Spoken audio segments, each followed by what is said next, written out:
Good morning बच्चों, कैसे हैं आप सब? बहुत बढ़िया। हाँ, मुझे पता है आप सब बहुत अच्छे हैं क्योंकि आप अपनी वीडियो ध्यान से देख रहे हैं और अपना पूरा चैप्टर अच्छी तरह समझ रहे हैं। इसके साथ साथ आप अपना होमवर्क भी समय पर कर रहे हैं। लेकिन इन सब के साथ साथ हमें अपनी सेहत का भी ध्यान रखना है। ये तो हम सभी जानते ही हैं कि आजकल हमारे आसपास कोरोना महामारी फैली हुई है और हमें अपने आप को इससे बचाना है। इसके बचाव के लिए हमें बार बार अपने हाथ साबुन या सैनिटाइजर से धोने हैं और खांसते समय टिश्यू का इस्तेमाल करना है। इसके साथ साथ हमें हाथों से बार बार अपने चेहरे को नहीं छूना।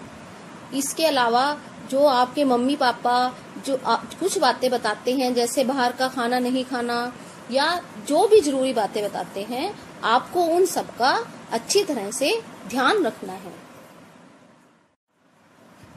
सबसे पहले आप अपने दोनों हाथ जोड़िए और भगवान को प्रणाम कीजिए।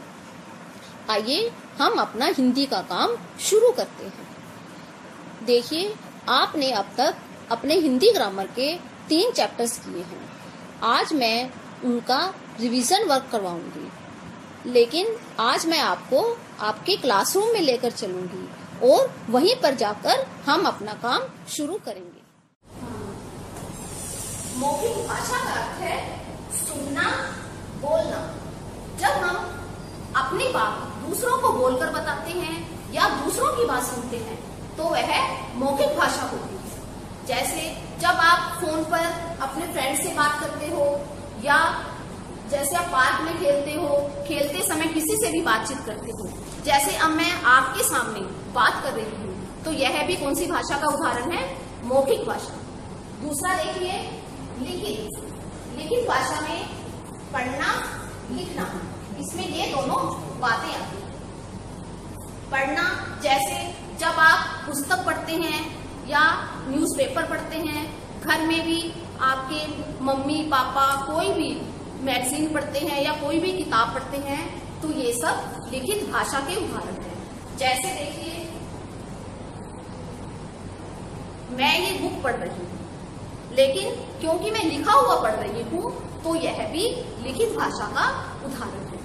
तो आप भी मौखिक भाषा और लिखित भाषा के दो उदाहरण लिखकर मुझे बताएं। बच्चों, आज हम अपनी ग्रामर बुक का रिवीजन वर्क भी करेंगे।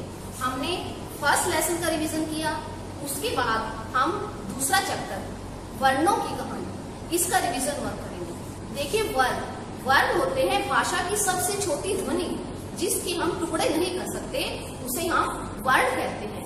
जैसे अ, आ, क, ख, ग, ये सब क्या है? ये सब वर्ण। ये देखिए, मैं आपको स्वर और व्यंजन, जो वर्ण होते हैं उनके 2 पार्ट होते हैं, एक स्वर, दूसरा व्यंजन।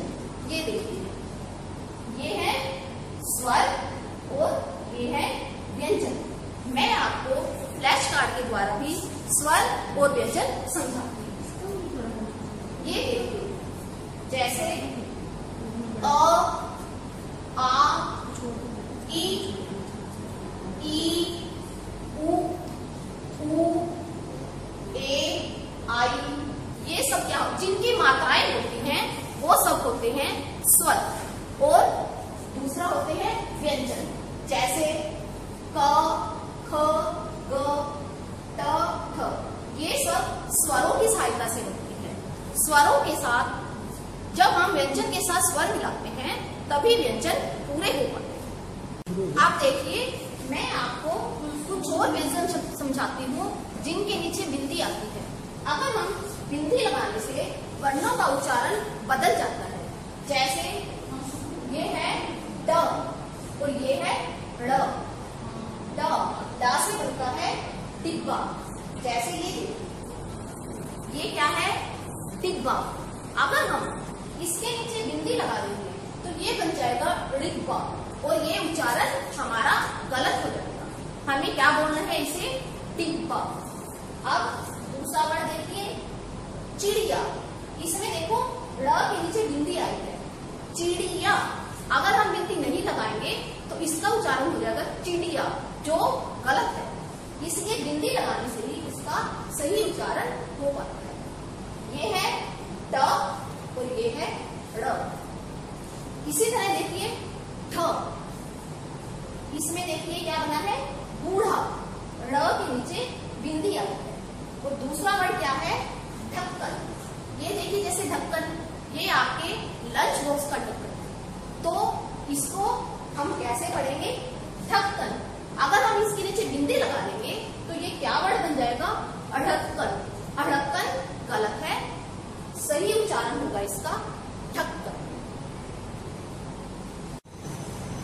बच्चों अब हम अपनी हिंदी ग्रामर की बुक का थर्ड लेसन पढ़ेंगे। थर्ड चैप्टर का नाम है मात्राएं।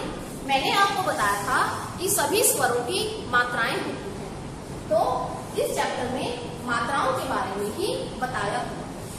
ये देखिए,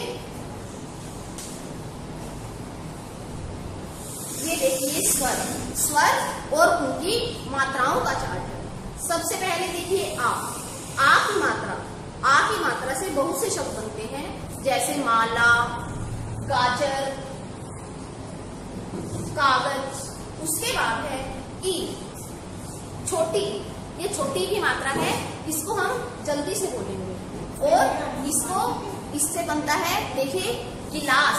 गिलास में कौन सी मात्रा आई है, छोटी ई की मात्रा।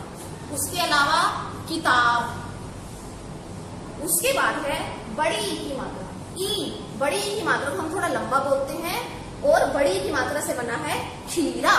जैसे ये क्या चीज है, खीरा। ये बड़ी ई की मात्रा का उदाहरण है। उसके बाद देखिए ऊ, छोटा ऊ, इसको हम बोलेंगे ऊ। जैसे गुलाब, फूल।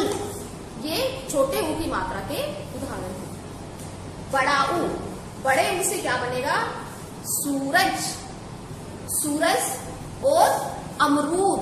अमरूद में कौन सी मात्रा आएगी, र में बड़े ऊ की मात्रा। ये देखिए ये क्या है, अमरूद। ये बड़े ऊ की मात्रा का उदाहरण है। उसके बाद री। री की मात्रा किसी व्यंजन के नीचे आती है। री, री की मात्रा से जैसे मृग, नृप। मृग का अर्थ होता है हिरन, और नृप, नृप का अर्थ होता है राजा।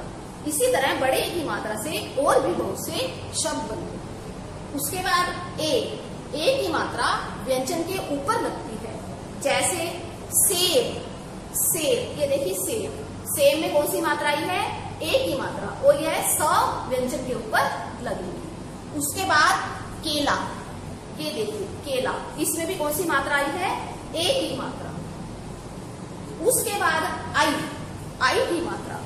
ये जैसे ए में एक मात्रा लगती है, आई में व्यंजन के ऊपर दो मात्रा लगती, जैसे बैग, पैर, कैलाश। ये सब आई की मात्रा के उदाहरण है। उसके बाद देखिए ओ की मात्रा, जैसे मोर, तोता। ये सब इस तरह, इससे और भी बहुत से शब्द बन सकते हैं। आप भी इनसे और नए नए शब्द बना। आउ की मात्रा, आउ। आउ जैसे कौवा, पौधा। उसके बाद अंग। अंग होता है बिंदी। ये देखिए ये ऊपर लगती है एक बिंदी की तरह। तो इससे कौन कौन से शब्द बनेंगे, बंदर, चंचल, कंगन। ये सब अंग के उदाहरण। अब हम वर्ण विच्छेद, वर्ण विच्छेद के बारे में समझेंगे। वर्ण विच्छेद का अर्थ है शब्द में आए सभी वर्णों को अलग अलग करके लिखना।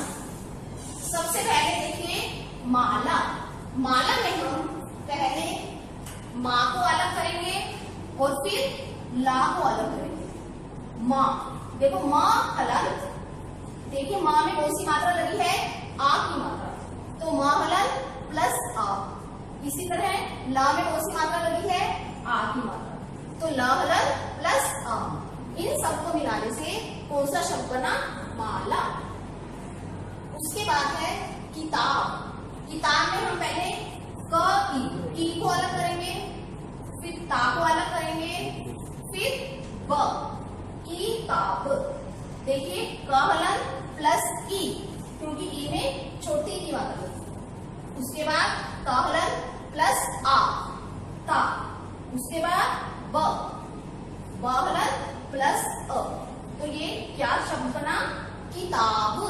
इस प्रकार हम जो भी हमें शब्द दिया जाता है उसको हम उसमें आए सभी वर्णों को।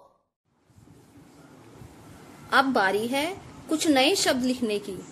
आज हम ज से बने नए शब्द लिखेंगे। सबसे पहले देखिए जमीन, उसके बाद जन्म भूमि।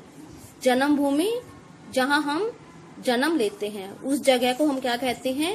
जन्म भूमि। जुर्माना, जुर्माना मतलब फाइन। जूते, जंगल, जहाज। आप इन सब शब्दों को लिखकर इनकी प्रैक्टिस कीजिए। जब भी आप सुलेख लिखोगे तो अक्षरों की बनावट का और सुंदर हैंडराइटिंग का पूरा ध्यान रखोगे। आज का सुलेख है माता,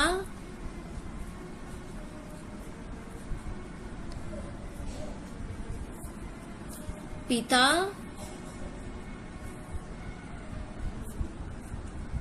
माता पिता को प्रणाम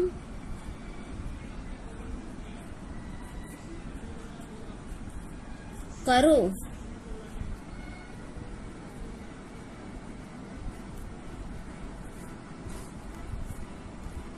आप इस सुलेख की 5 लाइन लिखोगे।